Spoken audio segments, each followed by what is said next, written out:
Hi friends, எல்லோரும் எப்படி இருக்கீங்க? இன்றைக்கி என்ன ரெசிபி பார்க்க போகிறோன்னா சூப்பரான வெங்காய சட்னி தாங்க பார்க்க போகிறோம். தக்காளி சேர்க்காமல் இந்த வெங்காய சட்னி உங்களுக்கு இட்லி, தோசை, ஊத்தாப்பம் கூடலாம் செம்ம டேஸ்ட்டாக இருக்கும். வீடியோக்குள்ளே போய் பார்க்கலாம் வாங்க எப்படி செய்கிறதுன்னு. 2 டேபிள் ஸ்பூன் நல்லெண்ணெய் சேர்த்துருக்கேங்க. நல்லெண்ணெய் சேர்த்துட்டு நல்லெண்ணெய் நல்லா ஹீட் ஆனதும் இதில் வந்து 6லேருந்து 8 பல் வந்து பூண்டு சேர்த்துருக்கேன். நான் சின்ன பல்லாக இருக்கிறதுனால கொஞ்சம் பெரிய சைஸு 2 மிக்ஸ் பண்ணனால 8 சேர்த்துருக்கேன். இது கூட 2 மீடியம் சைஸ் வெங்காயம் சேர்த்துக்கோங்க. இது 2 பேருக்கு போதுமான அளவாக இருக்கும்.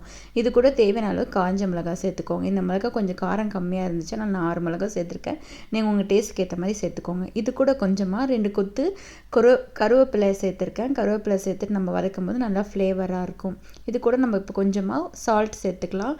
நான் கல் உப்பு சேர்த்துருக்கேன். நீங்கள் எந்த உப்பு யூஸ் பண்ணிக்கிறீங்களோ தேவையான அளவு நீங்கள் சேர்த்துக்கோங்க. இது கூட இப்போ ஒரு 2 கொத்து வந்து கொத்தமல்லி சேர்க்கும்போது இந்த டேஸ்ட்டு செம்ம டேஸ்ட்டாக இருக்கும்.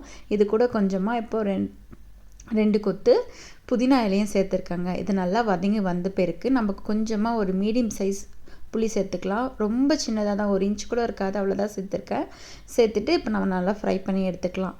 சூப்பராக பாருங்கள், இந்த மாதிரி கண்ணாடி மாதிரி வதங்கி வந்ததுக்கு இந்த அளவு போதும். இப்போ ஸ்டவ் ஆஃப் பண்ணிவிட்டு நம்ம அரைச்சி எடுத்துக்கலாம். ஒரு மிக்ஸி ஜார் எடுத்துகிட்டு நம்ம எல்லாம் இப்போ வதக்கி வச்சதை வந்து இதில் சேர்த்துக்கலாம். 6 பேருக்கு சேர்த்துக்கோங்க. இப்போ சேர்த்துட்டு நல்லா குறைன்னு நம்ம இப்போ அரைச்சி எடுத்துக்கலாம். பாருங்கள், இந்த அளவுக்கு நல்லா இப்போது அரைச்சி எடுத்தாச்சு. இதில் நம்ம தேவையான அளவு தண்ணி சேர்த்துட்டு இன்னும் கொஞ்சம் மையாக அரைச்சி எடுத்துக்கலாம்.